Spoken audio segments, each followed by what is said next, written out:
I first would like to welcome everybody today. Thank you and good afternoon for coming. We are thrilled to see such a good turnout, each and every one of you today here demonstrating your care and concern for the health and safety of our families, our environment, and our communities.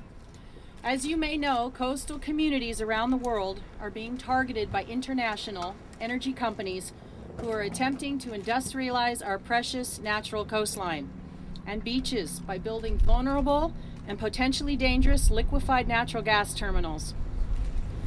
BHP Billiton, one of the world's largest mining companies, wants its proposed $800 million terminal off the coast of Malibu and Oxnard to become the portal through which California receives natural gas supplies from Australia. According to the LA Times, Governor Schwarzenegger, who will have the final say over this project's fate, has given the project his quote-unquote qualified support. I'm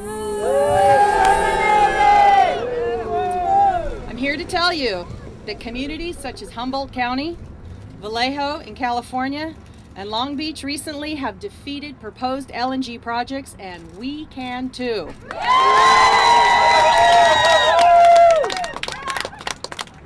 Now more than ever, it is imperative that we come together as one and join our fellow neighbors in Oxnard and beyond, because what you see behind you will be forever altered, and in its place will be a massive 14-story high, 971-foot long, floating industrial liquid natural gas storage and processing plant.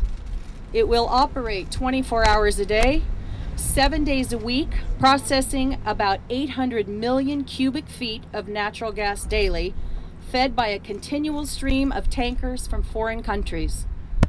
It will foul the air we breathe with 200 tons of ozone-forming emissions and 35 tons of smoke and soot daily.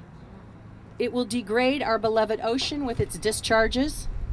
It will force whales to abandon their traditional migratory routes and pose significant long-term threats to the health, safety, and welfare of our communities, our families, and our children. This proposed liquefied natural gas terminal is part of the global assault taking place on our Earth, and we cannot allow this project to be approved. The good news is that we have important new developments that will help us stop this dangerous project. But we must put pressure on our government, corporate polluters, and oil companies, because we all know that America's future, our security and independence, our democracy, and our ideals are dependent on our breaking our addiction to oil.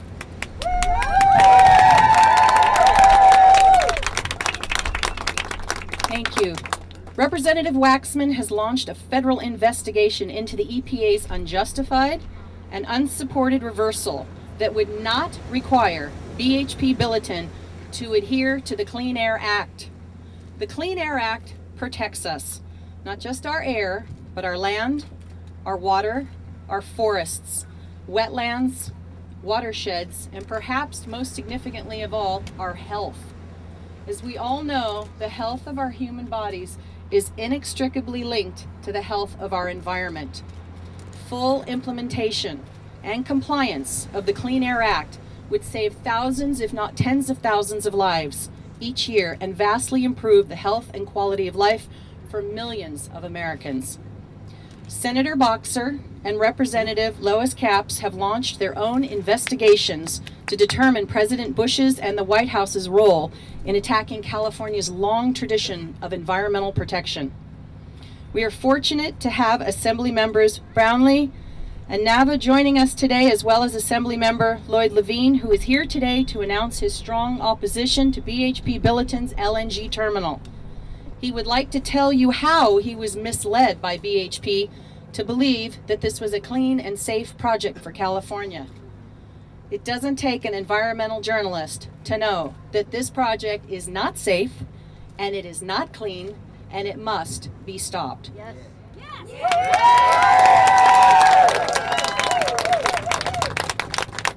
BHP Billiton may be the world's largest mining company, and they may be using their political influence and money to green this project, but we have truth and we have science on our side.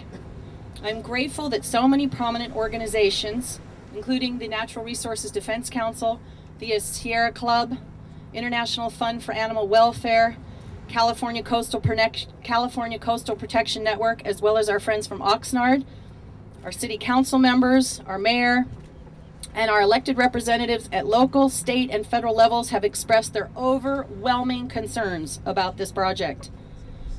Everyone here today has an opportunity to be a beacon of hope. Each one of us is a force of nature, the catalysts and agents of change, and the architects and engineers of tomorrow. We shape and create our reality every moment of every day. And like no other species before us, we have the power to define our future. I urge each and every one of you to join Pierce and I in calling the members of the State Lands Commission today or before April 9th. Raise your cell phones now, get them out, program this number in there, and call them and let them know you object to this project. The most important person right now is John Garamendi in the Lands Commission, as well as our State Controller, John Chang, and the Director of Finance, Michael Gnest. The numbers are available for everyone today, and I urge you again, please consider attending the hearings on April 9th for the Lands Commission hearing.